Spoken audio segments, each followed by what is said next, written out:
can wrap up home field advantage and a bye with a win and a Seahawks loss. Speaking of the Seahawks, they clinched the NFC West with a win against the Rams. LA can clinch a playoff spot with a win or a little other help. The Colts, meanwhile, play the Steelers. Indy can clinch the playoffs with a win and a little help. Steelers, losers of 3 straight, can wrap up the division with a win or a Cleveland loss. Meanwhile, here's Big Ben Roethlisberger on a players-only meeting he called to try to stop the bleeding. So just wanted guys to understand and to reiterate how important this time of year is, and that the playoffs aren't guaranteed to anybody. So it wasn't a players-only panic meeting. Make sure people keep writing that this is a meeting that we felt was necessary moving forward to going into the postseason.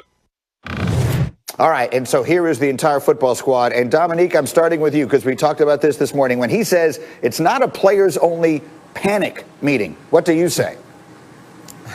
I mean, there's no such thing as a players-only non-panic meeting. Like, players-only meetings, like, they come about because the team is in disarray and somewhat in panic. If he just wanted to reiterate how important the playoffs are and how it's not just given, you can do that in the team meeting in the morning where the coaches are. You can do that in other meetings. When you want everyone out of the room but the players, it's normally because of some emotional component or some psychological component. There's some air that needs to be cleared. There's some tension between a position group or some tension between players and coaches. There's something that needs to be discussed. There's some sort of mindset switch that needs to be made. There's no point for a players-only meeting given what we know about their situation, because what we know about their situation is they have issues with injury and they have issues with performance. You can't talk somebody into performing differently. You can't talk someone's knee into being healthy. And unless one of those players has a time machine and can take Ben Roethlisberger back to when he could hold the ball for 5 seconds in the pocket and shrug off a defensive lineman, unless one of those players knows that, I'm not sure what they're meeting about. Well, let's try and figure out what the panic is about. Louis Riddick, you had their game on Monday night. You and I were just talking before we came on. We were both shocked, frankly, at how bad they looked in Cincinnati. So if they are panicking at least a little, what should they be panicking about? Yeah, probably a number of different things if you're going to use the word panic, although from talking to them, I really don't get the sense that they are panicking. But I will say this, their level of concern went up significantly on Monday night.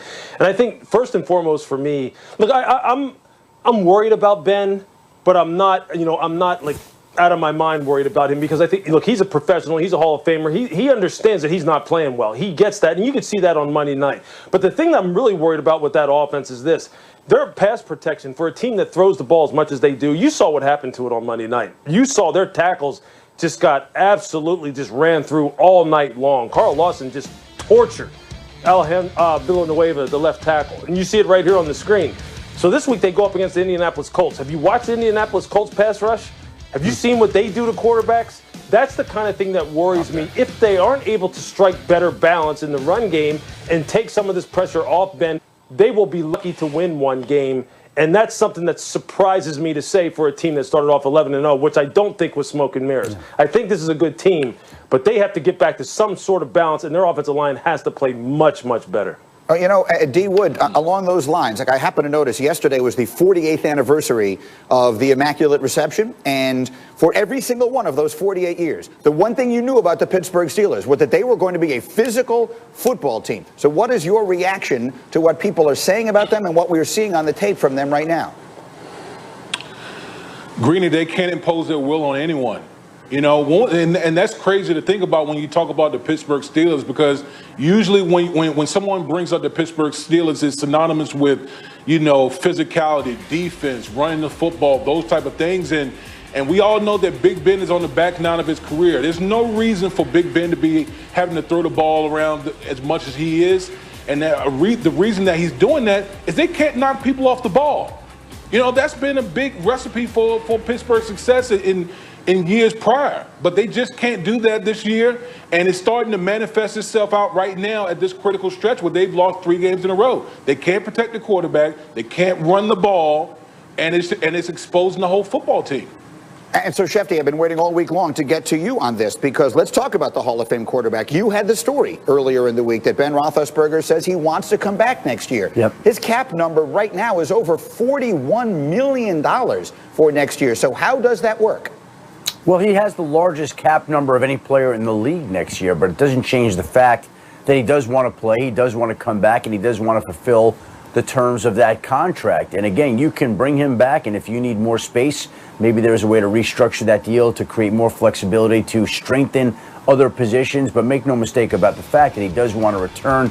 He feels like he's having fun. He likes the team. He likes the players on this team, even though it hasn't been playing well lately. And I know Lewis mentioned a better balance. There's been no balance here, right? There's been no running game that has been able to offset everything else. There's been a lot of defensive injuries. And this is a team that's now lost, 3 straight games to teams that you wouldn't ordinarily think the Steelers would lose to. They lost to the Washington football team, then Buffalo, and then Cincinnati in what was supposed to be a get-right game, but this team did not get right. All right, and so that's where they sit right now. That's where we begin our football conversation, but there's lots more. Shefty, let's run through the hurry up here with a bunch of other stories, and it begins in Washington. What can you tell us about where everything stands right now with Dwayne Haskins? Look, there's a short and long-term answer here, Greeny. The short-term answer is this team still may need him on Saturday when it plays Carolina to start, because Alex Smith is not assured of being ready from that calf injury. Long-term, obviously, there are questions about Dwayne Haskins. He lost his captaincy. He was fine. And again, nobody knows whether he'll be there. There are some people who believe that it's time for him to get out of the Maryland area where there are bad influences. Marvin Lewis, the former head coach of the Cincinnati Bengals, interviewed yesterday for the Houston Texans head coaching job. I think people look at Marvin Lewis and the job he did in Cincinnati and now see it in a different light and recognize the good coach that Marvin Lewis is and can be. And if you're looking for experience in the NFL, then Marvin Lewis certainly would bring that to a franchise. He has wrapped up his interview with the Texans. And Christian McCaffrey is not expected to play again this weekend due to that quad injury, due to the ankle, the shoulder, all the nicks and pains that have built up this year. And I would wonder this, if he's not playing this weekend and this team's been eliminated from the playoffs, why would you play him in Week 17? So despite the fact that Christian McCaffrey wants to play and would like to be out there, I think there's a real chance that Christian McCaffrey has played his last down in the 2020 season. No, it's just been an injury-plagued disaster for him all year long. Shefty, thank you. Meanwhile, I want to get to New England as our next stop, and I just want to play you this entire exchange. What you're about to hear is 42 seconds, and you will get a sense. Mike Reese is our Patriots reporter, and he is the best. And he is doing his job. He's trying to find out if Bill Belichick is considering changing quarterbacks from Cam Newton to Jarrett Stidham this weekend. I just want you to hear how excruciatingly awkward this conversation was. 42 seconds worth, starting now. Were you sticking with Cam at quarterback? Yeah. Mike, we're not answering that question every day. We've been through this for a month. I totally respect that. I think just with the circumstances changing over the last, last couple days with the playoffs, that's why I asked.